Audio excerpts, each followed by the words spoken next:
Both Mexico and Canada have been invited to join the Trans-Pacific Partnership negotiations, which is an ambitious 21st century trade agreement that will now include 11 countries. And this agreement holds enormous opportunities to boost trade in one of the world's fastest growing regions. Hello there, everyone. This is Dan Dix reporting for Press for Truth TV. Over the last 60 years, there has been a concerted effort by the global elite to formulate a one world government incrementally through various trade deals. From the General Agreement on Trade and Tariffs to the Free Trade Area to NAFTA, CAFTA, and the SPP, these deals have been advancing globalization at an alarming rate. Canada now has the support of all participants to join the Trans-Pacific Partnership negotiations. The TPP already includes 9 Pacific countries with a combined GDP of over $17 trillion. With Canada and Mexico joining in, that would rise to over $20 trillion. Prime Minister Stephen Harper has pushed hard to join the TPP and today won the support of its key member, the US. But Harper would not say what Canada had to agree to join the talks.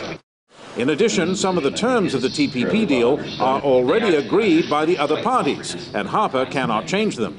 Now, we have agreed, Terry, there is an accession process, so we don't disrupt the negotiations. We're obviously not going to try and undo what's been done. But these negotiations, in our judgment, are at fairly preliminary phases right now.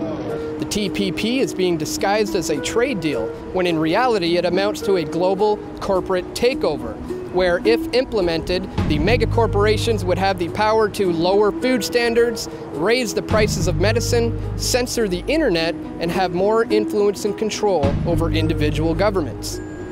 This agreement has been discussed in secret for the past 2.5 years. However, a leaked document has recently revealed the nefarious agendas of the global elite. A chapter from the draft agreement leaked Wednesday outlines how it would allow foreign corporations operating in the United States to appeal key regulations to an international tribunal. The body would have the power to override U.S. law and issue penalties for failure to comply with its rulings. It's been branded as a trade agreement, but really it is enforceable corporate global governance. The agreement requires that every signatory country conform all of its laws, regulations, and administrative procedures to what are 26 chapters of very comprehensive rules, only 2 of which have anything to do with trade. The other 24 chapters set a whole array of corporate new privileges and rights and handcuff governments, limit regulation. In the last negotiation of a big regional agreement, that was the Free Trade Area of the Americas in the 1990s, 34 countries, very complicated agreement. 2 years into the negotiation, the entire draft text was published officially by the governments.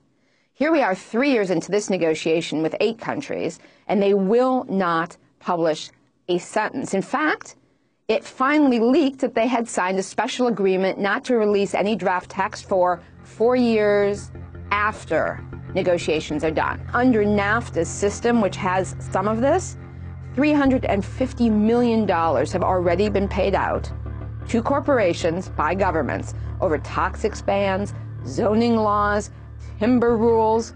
This is a sneaky outrage, and if people actually put a spotlight on it, we can stop it. These are the provisions that allow a corporation to sue a national government if it feels it is not getting the treatment it would be entitled to under NAFTA. The first case against Canada under the investor state provisions was a suit brought by Ethel Corporation from the US that was wanting to market in Canada a gasoline additive called MMT, which is a suspected neurotoxin. It was stated by our government that we're going to ban additives to fuel that involve methylmanganese because it's harmful to individuals neurologically and otherwise. It's been linked to attention deficit disorder and other problems. But when we passed those laws, the Ethel Group sued our country, said, how dare you pass laws that restrict our trade, and even when we're doing it for the benefit of our own country. Well, Canada, the Canadian government responded to that suit by effectively apologizing to Ethel, by paying them $13 million US in compensation and by withdrawing the ban. So it didn't even have to go through the full adjudication process before Canada backed down. This is an agreement that ultimately could have the whole world in it as a set of binding corporate guarantees of new rights and privileges enforced with cash sanctions and trade sanctions. It is not an exaggeration to say that the TPP threatens to become a regime of binding global governance. It is an incredible corporate power tool. It's only gotten this far because it's been secret, and people in the other countries don't want it either. SOPA and PIPA were defeated in the U.S. Congress because activists around the country saw what was actually being negotiated and in the bills and said, we will not accept this. And so what you see now, and that's what we're concerned about overall with the TPP and these trade deals, is it's a backdoor way of these corporations to get things they actually can't get through our democratic process. The anti-counterfeiting trade agreement was recently voted down in the European Parliament, so let's keep that momentum going and continue to expose the TPP for what it really is, a global corporate takeover.